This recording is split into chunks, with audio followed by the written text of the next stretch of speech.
नमस्कार दोस्तों, स्वागत है आपका बहुजन जर्नी में। दोस्तों, आज हम परम पूजनीय डॉक्टर बाबा साहब भीमराव अंबेडकर द्वारा 20 नवंबर 1956 को चतुर्थ विश्व बौद्ध सम्मेलन में दिए गए ऐतिहासिक भाषण को पढ़ेंगे, जो कि नेपाल के काठमांडू में दिया था। तो आइए दोस्तों, शुरू करते हैं। बाबा साहब बोलते हैं, आदरणीय अध्यक्ष महोदय तथा उपस्थित सज्जनों, मुझे इस बात का खेद है कि इस सभा के निर्धारित कार्यक्रमों में उस तरह से भाग नहीं ले पाया जिस तरह किसी प्रतिभागी को लेना चाहिए, लेकिन मुझे विश्वास है कि यहाँ पधारे आगंतुकों को यह मालूम है कि मैं काफ़ी बीमार चल रहा हूँ, सभा के कार्यक्रमों की थकान को सहन करने में असमर्थ हूँ। उस समय बाबा साहब थोड़े शारीरिक रूप से परेशानियों में थे। अतः ऐसा नहीं है कि सभा की कार्यवाही का मैं सम्मान नहीं करता हूँ, बल्कि व्यक्तिगत कारणों से ही मैं सभा के कार्यों में शामिल न हो सका। इसका मुझे बहुत खेद है। सभा में अपनी अनुपस्थिति की प्रतिपूर्ति के लिए ही संभवतः आज पूर्वाह्न में आपको संबोधित करने का मुझे अवसर दिया गया है। मैंने इसकी अनुमति दी थी, पर यहाँ भी मुझे कुछ आश्चर्यजनक बातों का सामना करना पड़ा। ठीक से मालूम न था कि मुझे यहाँ बोलना है। जब मुझसे पूछा गया कि मैं किस विषय पर बोलूँगा, तो मैंने बुद्ध धम्म में अहिंसा विषय को चुना। लेकिन मुझे महसूस हो रहा है कि यहाँ उपस्थित अधिकांश लोग बुद्ध धम्म और साम्यवाद विषय पर मेरे विचार सुनना चाहते हैं, जैसा कि मैं प्रथम सामान्य सभा में बोला था। आगे लिखते हैं बाबा साहब, आगे भाषण में बोलते हैं, मैं आपकी राय के मुताबिक विषय बदलने के लिए तैयार हूँ, पर मैं यही कहना चाहूँगा कि इतने बड़े और भारी विषय पर बोलने के लिए मैं स्वयं को इस क्षण तत्पर नहीं पा रहा हूँ। यह ऐसा विषय है जिसने आधी दुनिया को अपनी मुट्ठी में बंद कर रखा है। यहाँ तक कि बौद्ध देशों के छात्र भी इससे प्रभावित हैं इस विषय पर। लेकिन ये जो दूसरा विषय है, दूसरा पक्ष है, वो ज़्यादा चिंता का विषय है, यानी कि जो कि बौद्ध देशों में भी जो छात्रों को प्रभावित किए हुए हैं। यदि बौद्ध देशों की नई पीढ़ी यह नहीं समझ पाई कि साम्यवादी जीवन शैली की तुलना में बौद्ध जीवन शैली बेहतर है, तो समझ लो कि बौद्ध धर्म का भविष्य अंधकार में है। यह एक दो पीढ़ी से नहीं चल पाएगी। इसलिए यह नितांत आवश्यक है कि बौद्ध लोग इन नई पीढ़ी को बताएं कि बौद्ध दर्शन साम्यवाद से बेहतर विकल्प है। तभी बौद्ध धर्म के जीवित रहने की आशा की जा सकती है। हमें याद रखना होगा कि यूरोपीय देशों के अधिकांश लोगों को और एशिया की नई पीढ़ी द्वारा कार्ल मार्क्स को एक मसीहा के रूप में पूजा जाता है। वे यह भी मानते हैं कि बौद्ध भिक्षु संघ अधिकांश रूप में मात्र पीत आपदा ही बन गया है। भिक्षुओं को यह बात समझनी चाहिए और इसे चुनौती की तरह स्वीकारना चाहिए। उन्हें अपने अंदर कुछ ऐसे सुधार करने चाहिए ताकि वे कार्ल मार्क्स की तुलना में श्रेष्ठ दिखाई दें और साम्यवाद के बेहतर प्रतियोगी सिद्ध हो सकें। इस विषय के बाद अब मैं आपको खुद बुद्ध धम्म और साम्यवाद के प्रमुख बिंदुओं के बारे में बताऊंगा, ताकि आप समझ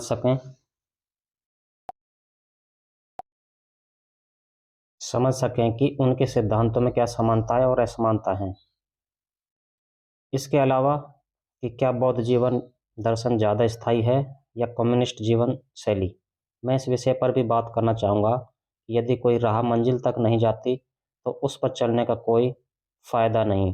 यदि कोई रास्ता जंगल में जाता हो, अव्यवस्था की ओर जाता हो, तो उस पर चलने का कोई लाभ नहीं। मैं आप लोगों को भरोसा दिलाना चाहता हूँ कि जिस राह पर मैं आपको चलने के लिए कह रहा हूँ वह धीमा है, मुश्किलों से भरा है और धैर्य की अतिशय परीक्षा लेने वाला है, पर अंत में आप एक सुरक्षित और मजबूत जमीन पर खड़े होते हैं। जो आदर्श आप ग्रहण करने जा रहे हैं उससे आपके जीवन में एक स्थायी परिवर्तन आ जाएगा। मेरे विचार से धीमी और मुश्किल राह शॉर्टकट की दौड़ से बेहतर है। शॉर्टकट हमेशा खतरनाक होता है, ऐसा बाबा साहब कहते हैं। अब मैं अपने विषय पर आता हूँ। साम्यवाद का सिद्धांत क्या है, यह कहाँ से शुरू होता?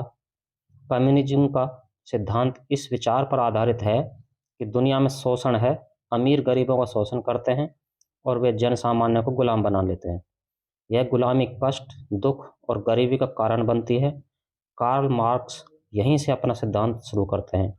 उन्होंने शोषण शब्द का इस्तेमाल किया है। कार्ल मार्क्स इसका क्या इलाज बताते हैं? कार्ल मार्क्स ने इसका इलाज यह बताया है कि गरीबी और कष्ट को दूर करने के लिए आवश्यक है कि निजी संपत्ति समाप्त कर दी जाए। किसी के पास भी निजी संपत्ति नहीं होनी चाहिए, क्योंकि निजी संपत्ति का मालिक ही श्रमिकों द्वारा उत्पादित वस्तुओं की सरप्लस वैल्यू यानी कि लाभ को हड़प लेता है। श्रमिक के उत्पादन की सरप्लस वैल्यू को मालिक क्यों हड़प लेता है? उनका जवाब है कि एकमात्र मालिक राज्य होना चाहिए, न कि पूंजीपति। इन्हीं कारणों से मार्क्स ने यह सिद्धांत प्रतिपादित किया कि सर्वहारा की तानाशाही खत्म होनी चाहिए। सरकार शोषित वर्ग की होनी चाहिए, शोषक वर्ग की नहीं। सर्वहारा की तानाशाही का यही आशय है। रूसी कम्युनिज्म मार्क्स के इसी मूल सिद्धांत पर आधारित है। बेशक मार्क्स के सिद्धांतों को विस्तार हुआ है, पर मूल सिद्धांत यही है। आगे बोलते हैं बाबा साहब। अब आइए देखते हैं कि कार्ल मार्क्स द्वारा उठाए गए मूल्यों पर बुद्ध के क्या विचार हैं। कार्ल मार्क्स गरीबों के शोषण से अपना विचार प्रारंभ करते हैं। बिल्कुल यही प्रश्न लगभग 2500 वर्ष पूर्व भगवान गौतम बुद्ध ने उठाए थे। उन्होंने कहा था, दुनिया में दुख ही दुख है। उन्होंने शोषण शब्द का इस्तेमाल नहीं किया, पर अपने धम्म की नींव मानव के दुख पर रखी। दुख शब्द की व्याख्या अनेक प्रकार से की गई है। कुछ लोगों ने इसकी व्याख्या जन्म और मरण के चक्र से की है। मैं इससे सहमत नहीं हूँ। बौद्ध साहित्य में अनेक स्थानों पर दुख शब्द गरीबी के अर्थ में प्रयुक्त हुआ है। इस तरह हम पाते हैं कि जहाँ तक नींव का प्रश्न है, दोनों ही एक समान है। इसलिए तह तक जाने के लिए बौद्ध लोगों को कार्ल मार्क्स तक जाने की कोई आवश्यकता नहीं। इस नींव को बुद्ध ने पहले ही काफ़ी मजबूती से डाल रखा है। यहीं से उन्होंने अपने प्रथम उपदेश धर्मचक्र प्रवर्तन सूत्र यानी धम्मचक्र प्रवर्तन सूत्र का प्रारंभ किया। जो कार्ल मार्क्स से आकर्षित हुए हैं, वे इस सूत्र को पढ़कर देखें। किसको? धम्मचक्र प्रवर्तन सूत्र को, कि बुद्ध ने क्या कहा है। वे संतुष्ट हो जाएंगे। बुद्ध ने अपने धम्म की नींव ईश्वर, आत्मा या किसी दैवीय आधार पर नहीं रखी है। उन्होंने अपनी अंगुली जीवन के वास्तविक तथ्य पर रखी कि कष्ट में जीवन जी रहे हैं लोग। जो कुछ कम्युनिज्म में है, वह पर्याप्त मात्रा में बौद्ध धर्म में पहले से ही मौजूद है। बुद्ध मार्क्स के पैदा होने के लगभग 2400 वर्ष पूर्व ही ये बातें कह गए थे। आगे बाबा साहब बोलते हैं, जहाँ तक संपत्ति का सवाल है, आप पाएंगे कि कार्ल मार्क्स और बुद्ध के सिद्धांतों में बहुत समानता है। कार्ल मार्क्स ने कहा कि शोषण को रोकने के लिए सारी संपत्ति, जमीन, कारखाने आदि का मालिक राज्य हो, ताकि कोई निजी मालिक, पूंजीपति बीच में आकर मजदूरों के लाभ को हड़प न ले। अब आइए भिक्षु संघ को देखें कि बुद्ध ने बौद्ध भिक्षुओं के लिए क्या नियम बनाए हैं। बुद्ध ने कहा है कि कोई भी बौद्ध भिक्षु निजी संपत्ति नहीं रखेगा, और कुछ अपवादों के अलावा यह देखने में भी आता है कि बौद्ध भिक्षुओं के पास कोई संपत्ति नहीं है।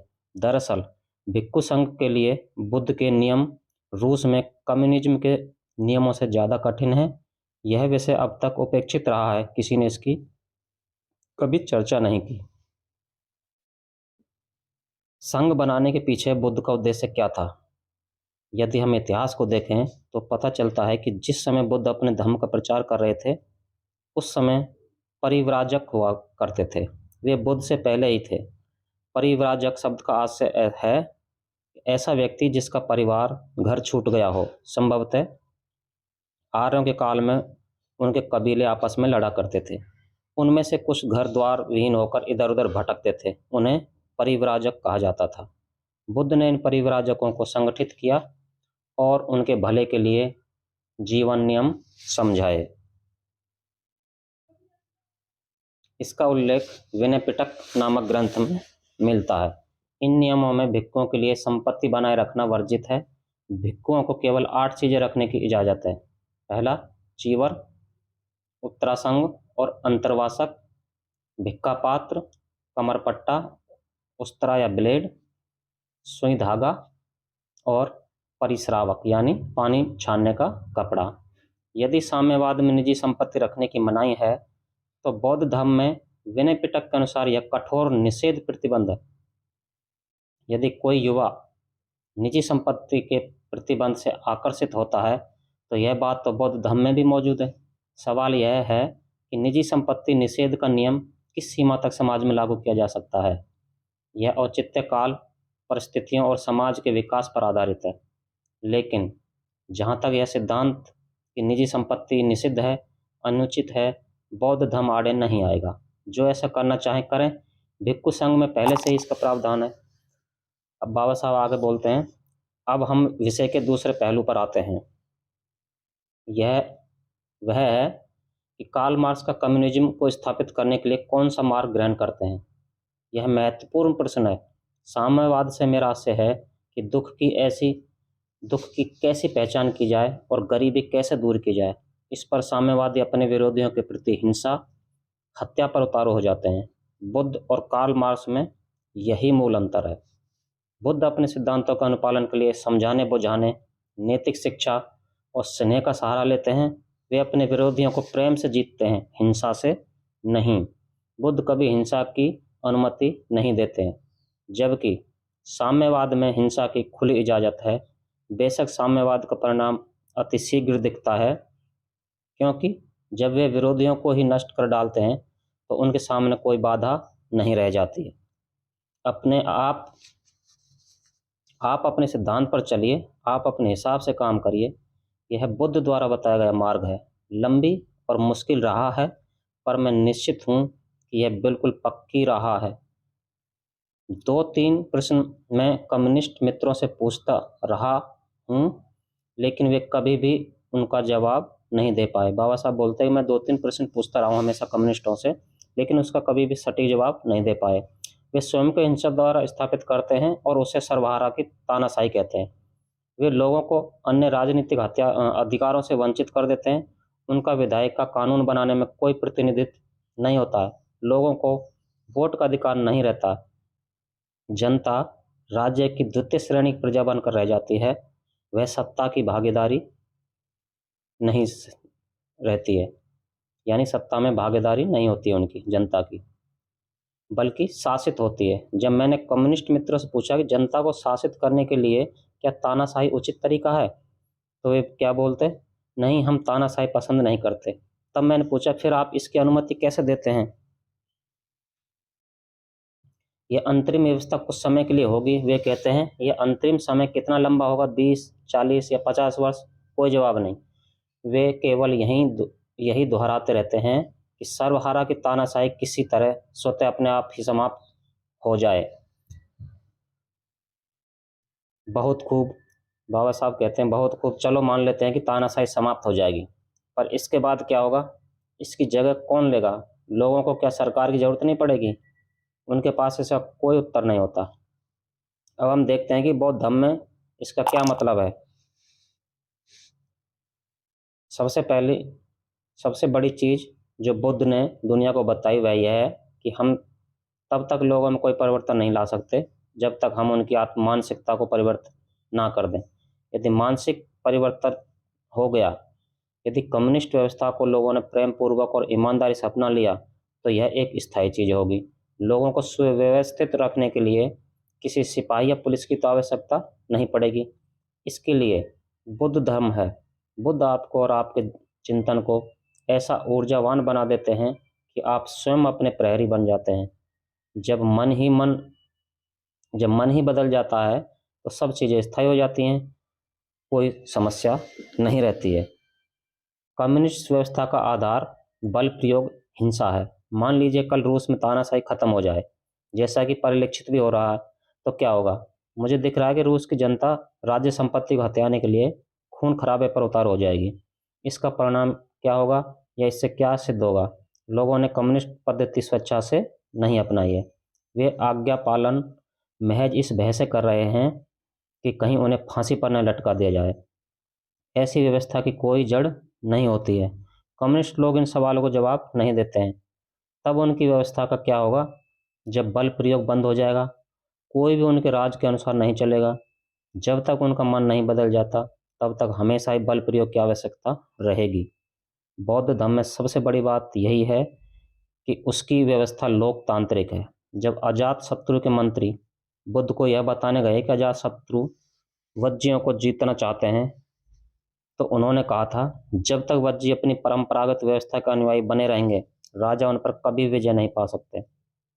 बुद्ध ने किन्हीं अज्ञात कारणों से अपने आशय की व्याख्या नहीं की, पर इसमें कोई संदेह नहीं कि उनका संकेत वज्जियों की लोकतांत्रिक शासन व्यवस्था की ओर ही था। उन्होंने कहा कि जब तक वज्जी अपनी शासन व्यवस्था के अनुयायी बने रहेंगे, वे अविजित बने रहेंगे। इसका अर्थ यह हुआ कि बुद्ध सबसे बड़े लोकतंत्रवादी थे। इसलिए मैं अध्यक्ष महोदय की अनुमति से कहना चाहता हूं कि मैं राजनीति शास्त्र का विद्यार्थी रहा हूं, मैं अर्थशास्त्र का प्रोफेसर रहा हूं और मैंने कार्ल मार्क्स और बौद्ध धर्म के अध्ययन में बहुत समय खर्च किया है। ऐसा बाबा साहब अपने भाषण में कहते हैं। दोनों पद्धतियों की तुलना करने पर हमें बौद्ध पद्धति ज़्यादा सुरक्षित और सुदृढ़ दिखाई देती है। दुनिया की सबसे बड़ी समस्या है दुख, और इस दुख का निवारण बौद्ध धर्म के माध्यम से ही बेहतर ढंग से हो सकता है। मैं बौद्ध देशों की नई पीढ़ी को यह सलाह देना चाहूँगा कि वे बुद्ध के वास्तविक उपदेशों की ओर ध्यान दें।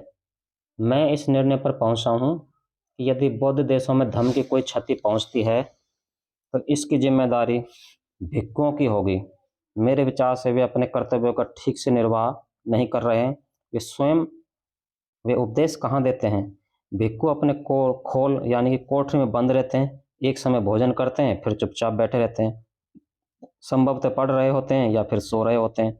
शाम को थोड़ा संगीत सुन लेते हैं। इस तरह धर्म का प्रचार नहीं होता। तो बाबा साहब ने यहाँ पर बहुत बड़ी जिम्मेदारी बौद्ध भिक्षुओं के लिए तय की है कि ऐसे काम नहीं चलेगा, इस तरह से बौद्ध धर्म का प्रचार नहीं होगा, इस तरह से मानवता का भलाई नहीं होगी, कल्याण नहीं होगा। अगर हमारे बौद्ध भिक्षु ही चुपचाप अपने कोठरी में ही रहें और शांत रहें, आगे प्रचार ना करें। तो आगे बाबा साहब बोलते हैं, मित्रों, मैं किसी की आलोचना नहीं करना चाहता, पर यदि समाज के पुनर्निर्माण के लिए नैतिक बल चाहिए, तो आपको लोगों के कानों में अपनी बात लगातार डालनी ही पड़ेगी। कोई छात्र स्कूल में कितने दिन गुजारता है? ऐसे तो है नहीं कि बच्चे को एक दिन के लिए स्कूल भेजा जाए और वह सब कुछ सीख कर चला जाए। उसे रोज स्कूल जाना पड़ता है और वहाँ पर 4-5 घंटे लगातार यानी कि नियमित रूप से बैठना पड़ता है। केवल तभी वह ज्ञान और शिल्प से परिपूर्ण हो जाता है। यहाँ तो बुद्ध विहारों में कोई शिक्षा ही नहीं दी जाती है।